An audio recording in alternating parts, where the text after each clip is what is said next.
Hello everyone, Alcalger the Side Quest Gamer here, and I never did like a full review on a mod before. I did review Mega Man X3 The Zero Project, but that was like for a 4-minute segment of like a 23-minute review that mainly focused on the PlayStation and original version of Mega Man X3. So this should be interesting. I will look at some of the Nintendo 64 version, but it'll be mainly focusing on Doom 64 EX for the PC.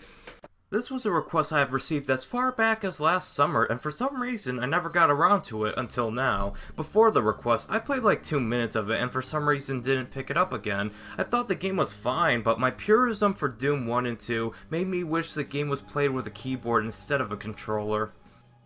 I usually have no problem playing first-person shooters with a controller. The Halo games are some of my favorite games of all time, and I played the 4 Master Chief games, Reach, and ODST with an Xbox 360 controller. However, I have the orange box, which has Half-Life 2, Half-Life 2 Episode 1, and Half-Life 2 Episode 2, as well as Portal and Team Fortress 2. And I still haven't touched Half-Life 2, as I would rather play it on PC with a more traditional keyboard. Same goes for Portal. Again, nothing against controllers when playing first-person shooters, but I just really enjoy the precision that is the keyboard. With that out of the way, Doom 64 was developed and published by Midway Games, not id Software this time, but they did supervise this project heavily. Heck, John Carmack and John Romero and 3 others from id Software were involved with the programming, while Adrian Carmack and Kevin Cloud of id Software involved themselves with the art direction. We even had people like John Romero and American McGee work on the design of the game. All this in collaboration with the programmers, artists, and developers at Midway. So you could say Doom 64 is the love child of 2 renowned developers. Just because Midway mainly developed this game doesn't mean it was against the creators' vision, as the creators themselves at id Software were involved. The game begins with multiple Doom Marines fighting off hordes of enemies in an epic battle where the demons are the victor. Now this isn't advertising some multiplayer feature, as that would have been really cool in the original release. The EX version does have local multiplayer, but I never got it to work. Maybe I need to play around with some settings to get it to work. I don't know, let me know in the comments section below if you've got it to work. Anyways, it's just the intro reel that reveals the buildings are in the shape of the Doom logo. I do have a hypothesis that those Marines were the ones that were sent to eliminate the demon threat and subsequently killed off in either the Mars moons Deimos or Phoebus. Despite the events of Doom 2, where Doom Guy slaughtered the invading demon hordes on Earth and left Hell to ruin, everything was all fine and dandy, minus 2 isolated incidents from Final Doom, which we'll get to some way, but Earth is free from the demon threat. Until now. The UAC bombed the abandoned moons with radiation, just to get rid of any remaining demon hordes left. But one powerful demon somehow survived and is reviving the demon hordes as more powerful versions of themselves. So the UAC sent in a group of Marines, supposedly including Doom Guy according to the manual, and they all die except for Doom Guy, of course, who will journey through either Deimos or Phoebus. It's never specified, but more likely Phoebus, as I thought Deimos was still floating above Hell. But he eventually travels back to Hell to defeat the Mother Demon once and for all.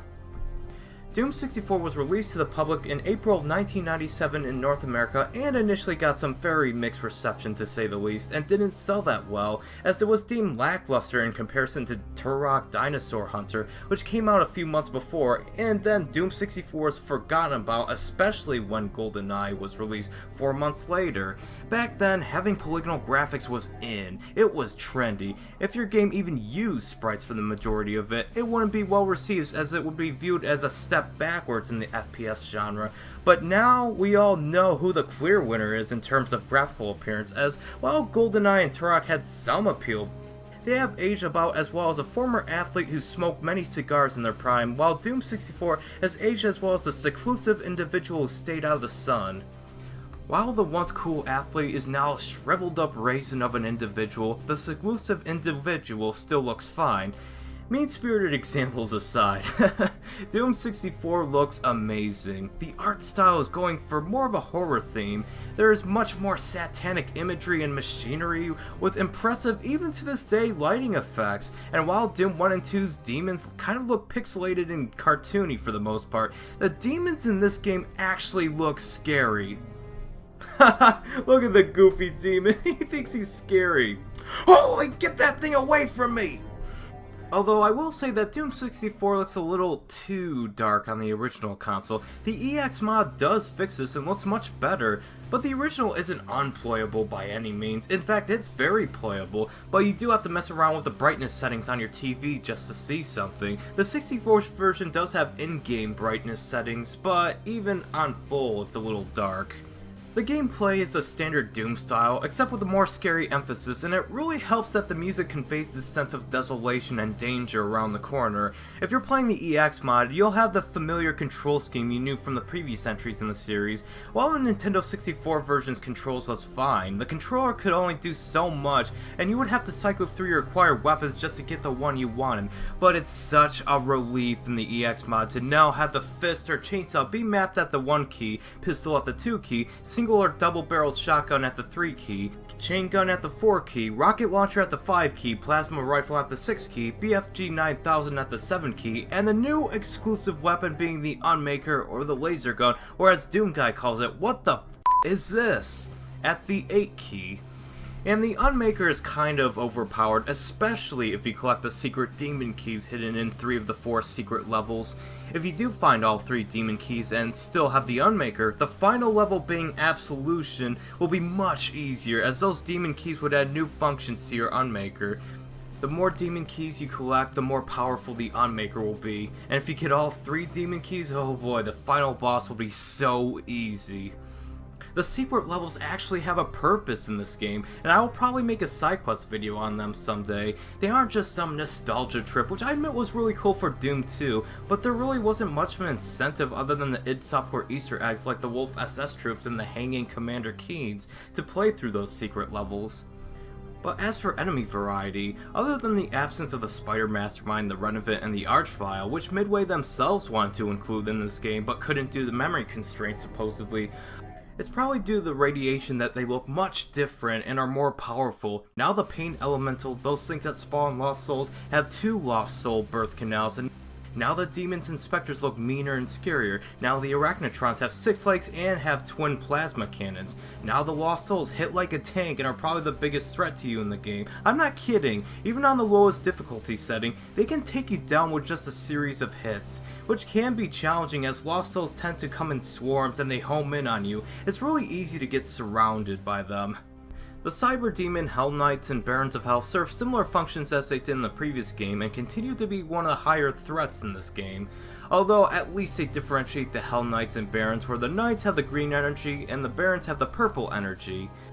There are also the Imps and the new Nightmare Imps. They serve similar functions as the Imps in the previous game, although the Nightmare Imps have faster energy blast and they are slightly harder to kill than the normal Imps.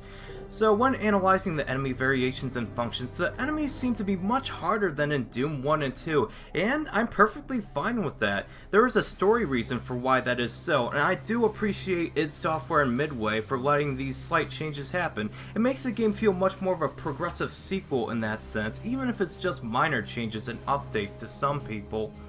The level design is noticeably more puzzle-based, where sometimes you hit a switch and have to find the door or elevator it opens. You do either have to use your ears to hear and find where the mechanical humming of an elevator or door opening is coming from, and have to get to it quickly before it closes again, or backtrack to a door you remember being sealed and see if that opens. There's also the standard exploration puzzles where in order to open the colored-coded door, you need to find its corresponding colored key. This is kind of an extension to the puzzle elements that was kind of shown off in Doom 2, but Midway went all out with this one. It may turn off some people, but I much prefer this puzzle-based level design that just has enough instances of combat with enemies. I don't feel they were too carried away. Sure, sometimes you pick up a key and then a ceiling crusher tries to kill you, or walls then open up with a horde of enemies waiting to ambush you. My tip to you is to anticipate these events, and if you're a Doom veteran like me, you'll know when this happens, as this happened in Dooms 1 and 2. Only a fool would think that a key meticulously placed on a pedestal would have no negative effect on them whatsoever when taken. Come on, this is a war against hell itself. Do you think they'll play fair? Although some may view this as cheap level design, I do find it avoidable, and most of the ceiling crushers just only do some damage as a warning. There's subtle visual indicators like lighting or shadows that tell you which area is safe and which area isn't safe. The only booby traps that are somewhat hard to predict are the homing fireball statues and the spiked shooter traps. The spiked shooter traps are used sparingly, but they're hard to avoid sometimes, especially if you're forced to endure them in order to get a blue key in one level. The homing fireballs can be taken out if you trick them into hitting a wall, but stay ahead of the fireballs and take cover quickly.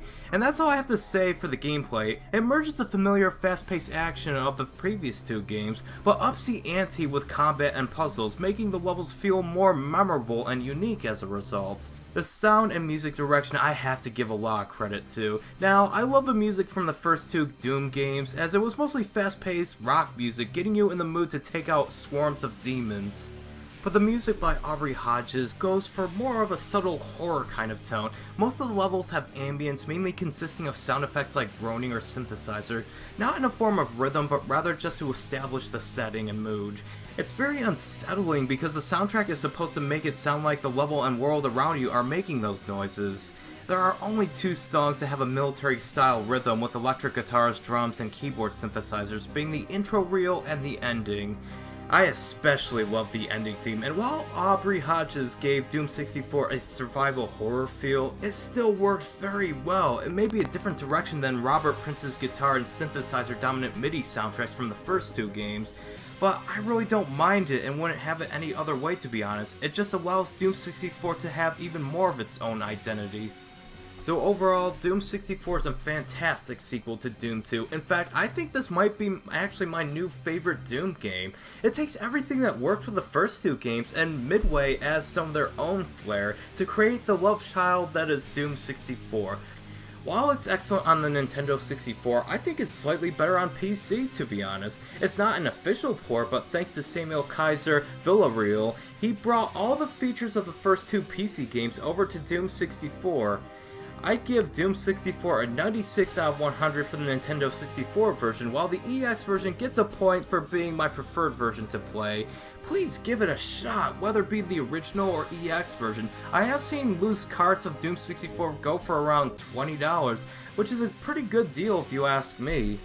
Doom 64 felt like the epic conclusion to the Doom series. I consider it to be the real Doom 3. It's so much better than the more of the same Final Doom expansion, and while the actual Doom 3 is functional, it didn't necessarily feel like the fast-paced action-packed Doom game like the first two.